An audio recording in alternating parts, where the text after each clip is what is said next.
I'll just say it one more time. When I'm working on my second book, it's a memoir. And as I've been working on the second book, I realized there's so much I learned writing my first book that is making my second book so much easier to write. And I just wanted to share the information with people like me who kind of always felt like, oh, I'd really love to write a book. I just don't know like where to start. And I have no idea what to do. And so I just really wanted to share the information to help people get their book written. So I'm going to dispel some of the most common myths about writing a book and also challenge some belief systems. So myth number one, writing a book is a linear process. So everybody thinks that writing a book is like you sit down, you write your book, start to finish, and then, you know, you do some copy edits, you do some proofreading, and that's your book. But that's not how it is. Writing a book is you have to get your first manuscript written out. It really doesn't matter what that manuscript looks like or is or how it's organized. None of that matters, because writing a book is like making a sculpture. Writing a book is like that first manuscript that you write is like a hunk of clay that's in the basic shape of the sculpture you want to make. And then you go through the process of developmental editing with an editor, or if you can't afford an editor, somebody that you trust that can help you. That process really is the process that puts the book that's going to be your book, that shapes it. So that might be cutting out 100 pages. When I wrote my first book, 100 pages of my first manuscript were taken out. 2 new chapters were put in. I didn't even have the first 2 chapters of my book written in my first manuscript. And my developmental editor was like, you need to write your story and it needs to be in the beginning of the book, right? So I spent 6 months writing this first manuscript, had nothing about my story in the book at all. And then through the developmental editing process, that was added. Things were moved around. A lot of stuff was taken out. My editor would say something like, you know, this is interesting information, but it feels like it's bogging my reading down, right? And any writer really has to have let go of any ego and just be able to listen to the editor and say, okay, let's take it out. I want this book to be readable. I want it to be a page turner. So it is when you're thinking about writing a book, you have to get rid of the notion that the first manuscript you write is your book. The first manuscript you write is your hunk of clay. And when you go through the developmental editing process and the copy editing process and the proofreading process, it all gets refined until it becomes a really beautiful book. So that's myth number one. Please don't hesitate to chime in with questions.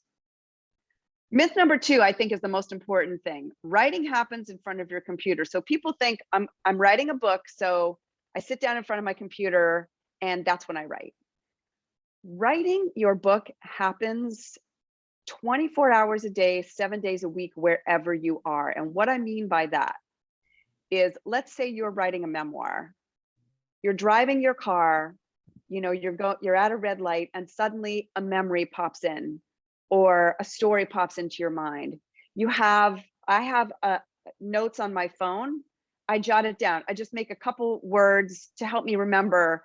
You know, I might be like, bubble yum, bubble gum. I know what that means. I know what I'm talking about. And you're collecting all of the good stuff that's going to go into your book all day long, every day. You are living, thinking, breathing your book. So you're not only writing your book when you're at the computer, you are like really living your book, thinking about your book wherever you are, when you're waking up in the morning, when you're going to sleep at night. And that's sometimes when the best stuff comes to you. So let yourself, so just kind of hear what I'm saying and recognize that you're not just writing your book when you're at the computer. All day, every day, ideas are going to come to you. New stories are going to come to you. Things that are relevant are going to come to you, and just have a place where you can write that down. That can be whatever works for you. It can be a thing on your phone. It can be pen and paper. It could be Post-it notes that you just write and you have a wall and you kind of plaster them all over the wall. So you are just constantly letting what wants to be in your book come to you and capturing it wherever you are during the day. That leads me to myth number 3. A book idea needs to be clear before you're writing. No, your book idea does not have to be clear while you're writing. Your book, when you start writing your book, you might have a basic idea, a general idea. Okay, self-help, and I know I want to be talking about this kind of thing, or memoir or fiction, and I have a general idea of this story. But what happens is when you are writing your book actually tells you what it wants to say. So what I mean by that is, when you write, you're not really writing from a bank of information that's up here and like getting it to the paper. You're sort of living the emotional experience of what you're writing in your book. And as you do that, your book will just give you the information. It will tell you what it wants you to write. So let me think if I can think of an example of this. So I'm writing a memoir right now. And as I'm writing, stories are coming to me that aren't 100% accurate memory stories, because when you write about something that happened in childhood, you really can't remember exact dialogue and things like that. But as I'm thinking about the experience of that time in my life, being 6, 7, 8, 9, and 10 years old, and I'm writing a scene that I don't really have a super clear memory of, what comes out on the page is coming from this embodied place, and kind of from the book saying, this is what I want to say. This is what I want to be put on the paper. And I know that sounds very sort of non-tangible and maybe a little bit woo-woo, but when you write your book, what makes a good book is the emotional journey that you take the reader on, whether it's self-help or whether it's memoir or whether it's fiction. So you're living the emotion while you're writing the book, and the book is actually going to tell you what wants to be written down on the page. And there's a degree of just kind of getting out of your own way when you're writing. So your book doesn't need to be clear. You just need to have a general idea of what you want to write, and then clarity will come to you as you start writing. The other thing is, we'll talk about this a little bit later, but there are ways that you can have a general outline of what your book, how your book is going to go, and that's going to change along the way. So you might slot in new things, take out other things. I'm writing a memoir. I thought the memoir was going to be, giving some historical information about the town I grew up in, and talking about my parents, my parents' childhood and their journey. But in the end, what the book wanted to say was, this is what happened in my life between the years of 1972 and 1976. That's it, 4 years. So this memoir is 4 years of my life, but that's what the book wanted to be. And the message that it sends is very clear. So that I did work with a writing coach. So that's how I sort of got very clear on just kind of what my book was going to be. But you don't have to be clear on that before you start writing. Okay, here's another sort of self-sabotaging idea. I need a lot of time to write a book. That is not true. You do not need a lot of time to write a book. If you want to write a 100,000 page manuscript, which is more or less, the length, that's about 300 pages. You can write that entire manuscript in 6 months by only writing 5,000 words a week. That's less than 1,000 words a day. That's about a half an hour of writing each day. So writing a book, you make that writing part of your daily routine, just like drinking your coffee, brushing your teeth, whatever you do on a daily basis. When I wrote my first book, I was working 9 to 5 every day. So I got up at 5 a.m. and I wrote from like 6 to 7:30. I wrote generally 2,000 words a page. I chose that. I didn't choose 2,000 words as my limit. I just wrote until I got tired, and it generally was 2,000 words. But you can write less than 1,000 words, 7 days a week and get 5,000 words a week written. You can just choose one day a week and write 5,000 words. You can say to yourself, Saturday is my writing day, and I'm going to write 5,000 words on Saturday. You can choose one day a month and write, 20,000 words. I wouldn't recommend that, but there is a way to fit writing a book into your life, and it really doesn't need to be like a full-time job. You can write a book. You can get your first manuscript done in 6 months by only writing 5,000 words a week, and you can split that up any way you want. It's important to make writing a part of your daily routine. Okay, myth number 5. Your manuscript is the book you will publish. You better get it right. So I talked about that in that third myth about your book idea being clear. Your manuscript is not going to be the book you publish. So give yourself, when I wrote my first book, I agonized over what I was writing when I was writing the first manuscript.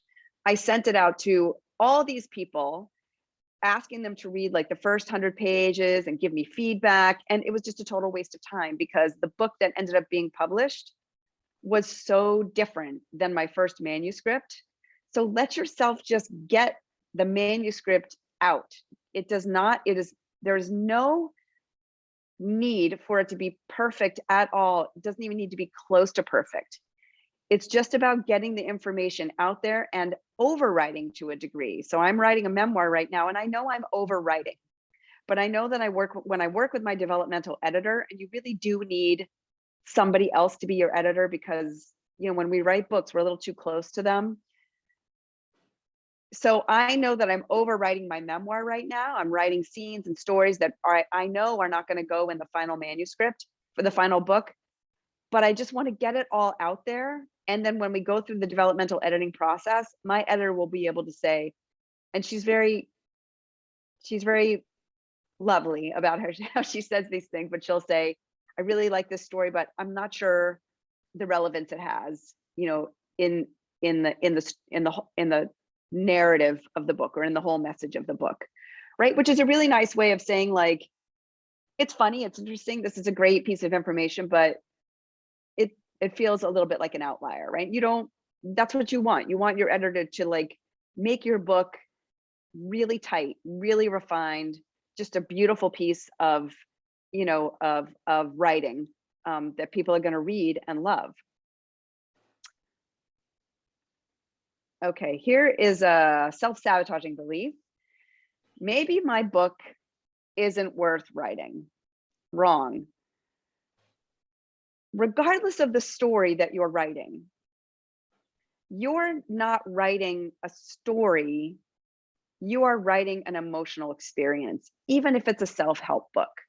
So when you write your book, your readers, the stories are a vehicle through which the readers can feel emotional resonance and go on an emotional journey.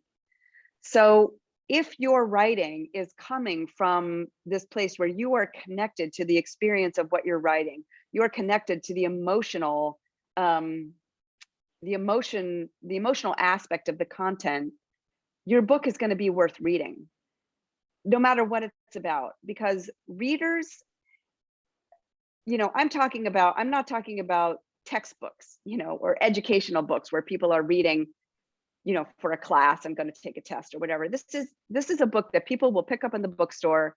They will start reading at night before they go to bed, or on the beach, or whatever. And they're having an emotional experience. And that is why your book will be worth reading, regardless of what the topic of your book is. So everybody has a book worth reading if they understand this.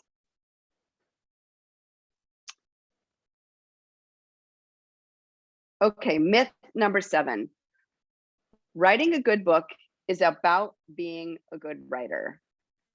Yes and no. Technically, you need to be able to put words to the page. You have to be able to actually write, do the mechanical business of writing. But the secret to writing a really good book is about getting out of your head and into an embodied process. So an example of this is, I might sit down and I might start writing, from wherever I left off in my manuscript. And I'm recognizing that what I'm writing just doesn't feel, it's just not flowing. It just doesn't feel, it feels like I'm forcing it. And that's because it's coming from here. That's because there are thoughts in my head that are saying, oh, I should write about this, or, oh, I really want to write about this because that's a really funny story, or I really want to write about this because, that's a piece of information I want in my book. But if it's not coming from this place of, I guess for lack of a better word, flow, then it's not what you should be writing, right? Writing is something that comes from here primarily, and not from here, right? And we can talk about what that means, if you have questions about that after I get through this list. So it is an embodied process. That leads me to myth number 8, which is authors write books to publish them and make money. Some do, sure. James Patterson, he writes his books to publish them and make money, and he's a very rich guy and he writes a lot of books. But that's not necessarily true. For me, writing a book, I'm gonna make this comparison, knowing that maybe not everybody on here has ever had a baby, but writing a book is like being pregnant and birthing a child. And what I mean by that is, it is a beautiful process of living with something every day, day after day, and watching it grow a little bit more each day, and being awed at watching what it's becoming. And the process of writing a book is this beautiful, almost spiritual process where you are watching something become, right? You are watching something day by day, little by little, grow and grow and grow. And at a certain point, you begin to marvel at what it's becoming, and you wake up every day. It takes a little bit to get there. You have to kind of write every day, but eventually there's a point where you wake up every day and you can't wait to be with your book, right? To spend time with your book. And when you finish it, there's a bit of a grieving process, right? You feel like a little bit lonely because you're spending time with this thing that you're putting words to paper, but also it's just becoming in this incredibly beautiful way. So I would recommend that anybody write a book just to have that experience. It is an incredibly spiritual experience, and it also teaches you how to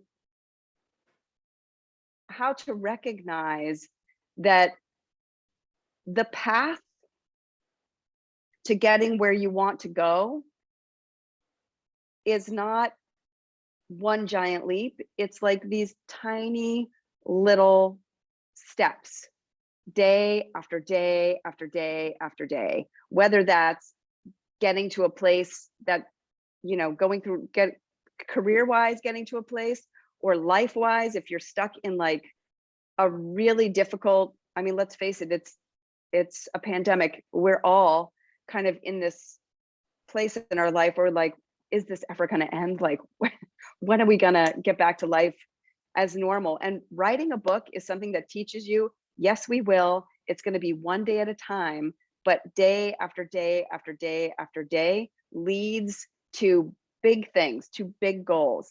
And so just the experience of writing a book, I think, is something that everybody should do just to have that experience. Okay, number 9. Memoir. This one is a really important one because this is something I've been learning as I've been writing my memoir, and it feels really crucial to me. So writing a memoir, the myth is to write a memoir. Sorry. that's a little typo there. To write a memoir, it's important to remember every detail of your life. No, you won't be able to, right? If we're writing a memoir about, childhood or things that happened a while ago, we're not going to remember everything that happened in our life. But in writing a memoir, it is important to put the reader in the moment, in the experience, which means that you have to create scenes and you have to write dialogue. So a wonderful thing that I've discovered is I am writing a memoir, but there's a lot of fiction in it. But the fiction is rooted in real things that happened, right? I really was in a flood that destroyed our house. We really did live in a trailer for 2 years. We really did, meet these certain people, live with these certain people. But the details of the memoir, the scenes, are something that you get to take creative license with. And it's such a fulfilling process. You can also take things that happened. So like I said, my memoir happens just in a 4-year period, but there are things that happened in my life that happened after that period that I'm actually making happen during that period because they have a purpose, right? They serve a purpose. They serve the message that I'm sending or the point that I'm making. That particular story sends that message or makes that point. So it doesn't matter that it happened in 1978 instead of 1975, right? So you get to actually be creative even if you're writing memoir. And that really frees you. That really frees you to just really let the writing flow, let the writing flow. Okay, here's a bonus one.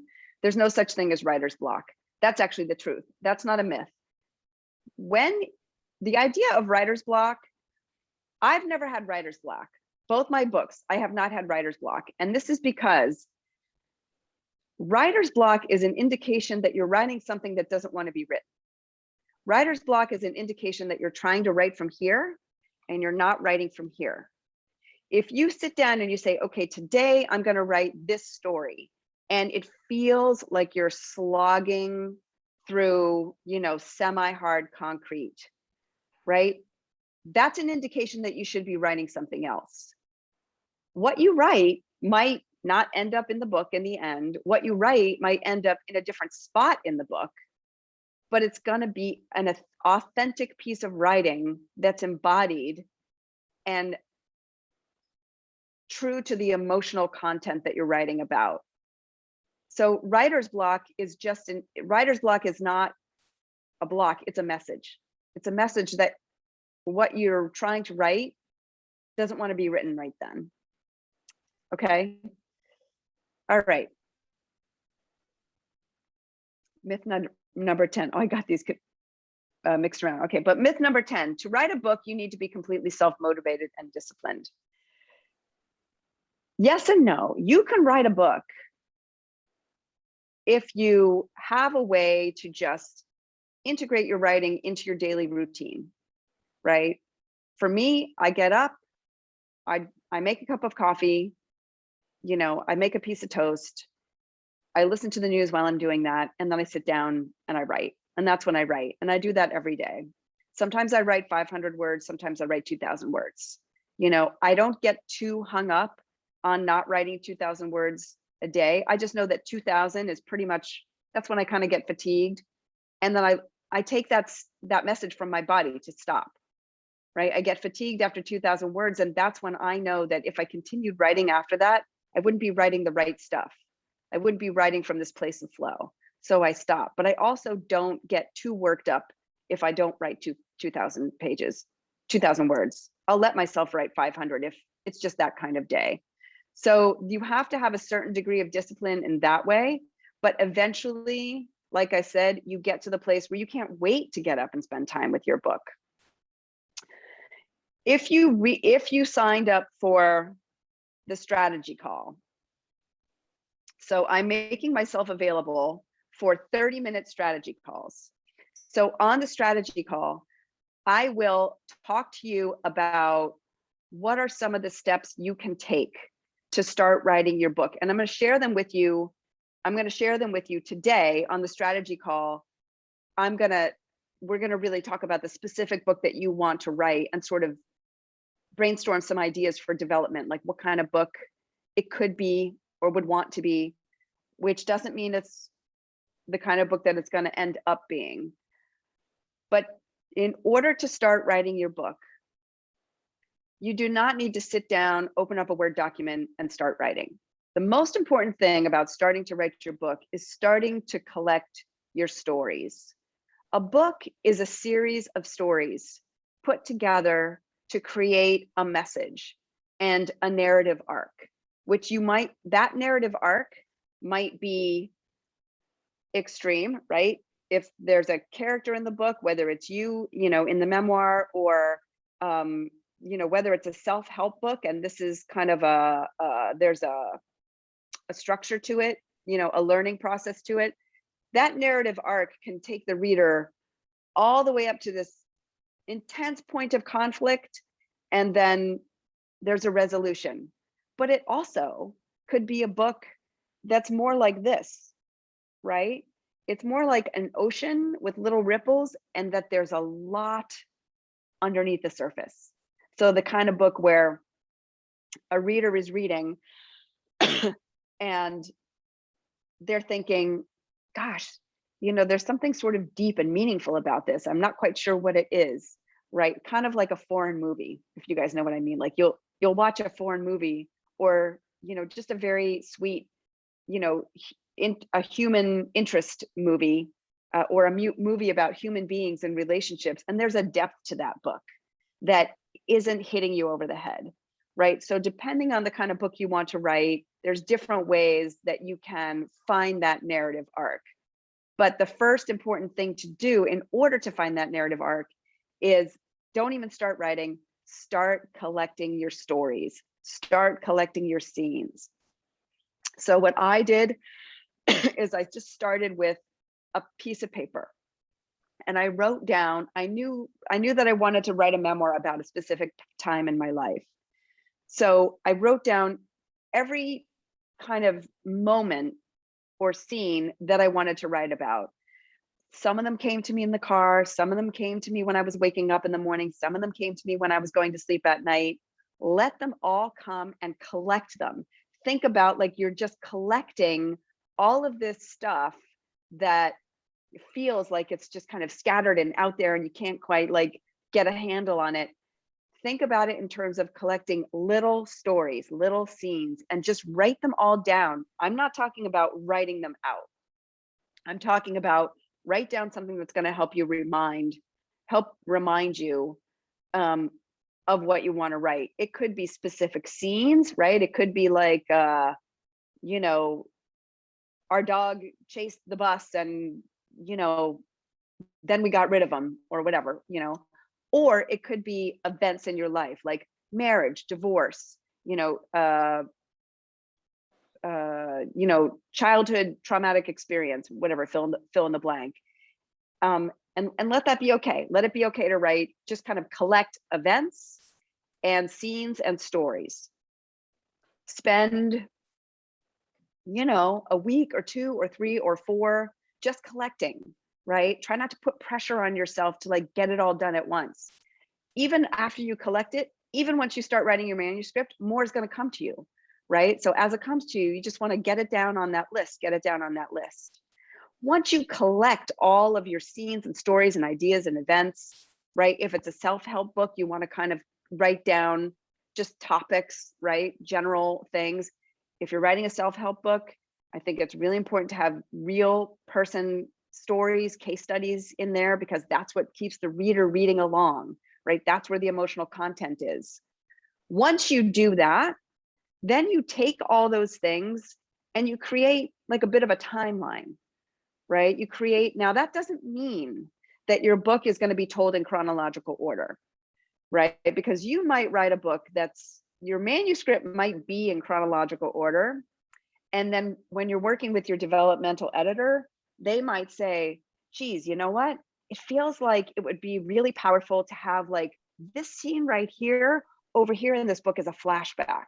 And you're just not going to know that till you start writing with that editor. So you've got to take all the pressure off yourself to write what you think is going to be your published book. It's just about getting it out in some in getting it out in a way that feels authentic, that is tapped into emotion. The rest you'll work on with your developmental editor. So once you have your collection of scenes and stories and events and ideas, then you'll lay them out kind of on a timeline. So I used an Excel spreadsheet, and if you sign up for a strategy call, I'll give you a spreadsheet template that you can use. But the way that I did it is I wrote all the events, right? The flood, living with Aunt Sadie, living with Papa, moving into the trailer, going to Mountaintop, going to Gibson Ave, right? And then under those events, I listed my scenes, right? Lebanese dinners, dad washing out the first Holy Communion dress, right? I wrote all those scenes down, right? So you have just kind of a very general idea of the flow of your book, at least when you're writing the manuscript. Then when you start the writing process, those scenes are going to be glued together with narrative content.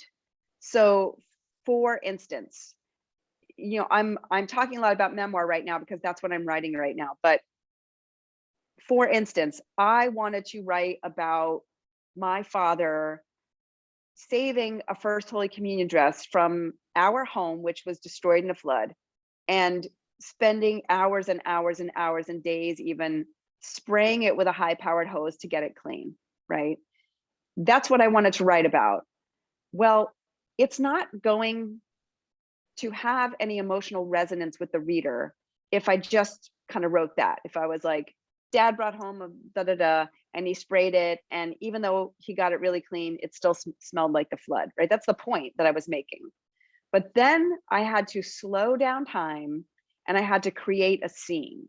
I had to create a scene that the reader could live with me. So I don't remember what the scene was I created, but I'll just kind of give an example that's the general idea, right? I started thinking about that time, living at my aunt's house, big Lebanese family, big dinners, baklava, honey, pistachios, spices, aromas, right? And so I thought, okay, I'm gonna put the reader at this dinner table. I'm gonna put the reader at this dinner table, smelling these spices, looking at this food and mouth watering, and like lots of people and joy and love.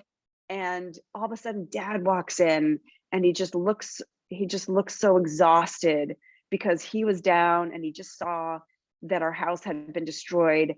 And Uncle Ray says, "Are you okay?" And dad says, "It's bad," right? And this is, I don't remember any of this stuff, but this is what is coming out of me when I'm thinking about the emotional experience of that time, right? And then it kind of leads to this scene of him, he holds up the first Holy Communion dress, it's covered with mud, and so says this, "Oh, I think we can get that clean," and da-da-da. So the point I'm making is that once you get your timeline of events and scenes and everything, then you start writing in, right? You start writing in and you put the reader in the experience. And that's what I mean by, it's kind of like starting with a hunk of clay, and then you start shaping it. So writing in is a part of that shaping it. And then when you finish your manuscript, that developmental editing process is a part of really shaping it more, really getting it to exactly what, this beautiful shape, this beautiful book. So if you have a general idea of the book you want to write, you can start writing it today, because starting to write your book is about collecting these scenes, these ideas, these events in no order, right? With no clarity, just collect. Then kind of getting them out in some sort of order, which is not necessarily going to be the order that they're in the book, but it will give you kind of a framework to use while you're writing. Let yourself add things in, right? So here's the last example I'll give, and then we'll kind of wrap it up for questions.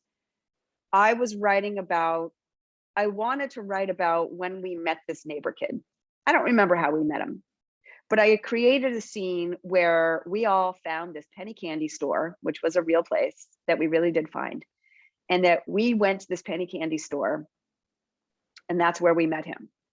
Well, it's not very interesting to write. We went to the penny candy store and then we met John, right?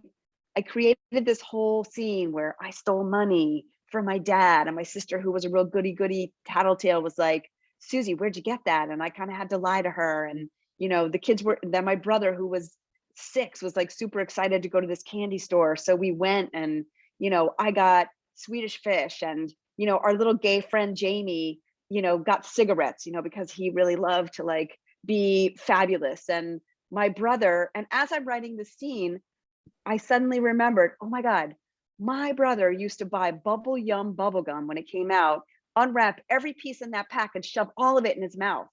So then I was able to write this scene where he did that, and he's having a hard time navigating that big glob of purple goo in his mouth, and purple drool is coming out of his mouth. So as I'm telling you this, I imagine you're like feeling this. You're kind of reliving this with me, like, oh my God, yeah, I could totally see that. Like, I totally get that. And I remember that bubble gum and all that stuff. Then John rides up on his bike, right? So that bubble yum scene, that candy store scene, wasn't in my timeline. It wasn't in my original scene collection, but it came to me as I was writing. So that's also a part of how the writing is going to go. You're going to have this general outline, and then as you're writing, you have to leave yourself open for really beautiful, emotional, tangible, grabbable scenes and stories to come to you, because that's what your book is going to tell you it wants to be written. Your book is going to say, hey, write this scene where, your brother is like barely able to get his mouth around this huge purple gob of bubble gum. It was nothing that I would have ever remembered or ever thought about writing if I wasn't kind of in the flow of writing. So those are all the things that I learned when I was writing my first book that are really helping me when I'm writing my second book. I really believe that anybody can write a 300-page manuscript in 6 months. I truly, truly believe it, in just 5,000 words a week. I hired a writing coach to help me get the development of my book clear, which was so helpful. And now I'm finishing my manuscript without her coaching support. So I want to offer you guys a 30-minute strategy call to at least start to talk about your specific book, about the specific scenes that are coming to you, the very general outline of your book, so we can sort of think about what the book could be, what the book wants to say, and get you going on your writing process, because you can start today and you can be done with your first manuscript in 6 months. If you sign up to work with me after the strategy call, which of course is not required at all, then I will help you along the way develop your book, and I will help you understand what options are for you after you have your manuscript written. Like, where can you find a developmental editor? What are the publishing options? Trying to find a publisher versus self-publishing, marketing your book, this, that, and the other thing. So all that stuff, if you want to work with me after the strategy call, is a lot of the stuff that we'll talk about. But the strategy call is free. It's 30 minutes. And I would love to hear about your book and just help you get a little bit started on conceptualizing what you want to write. So I hope that all of this was illuminating and helpful. And I would love to be able to answer your questions and kind of brainstorm some of this stuff while we have about 20 minutes left. Hi, Emma. So what do you guys think? Do you have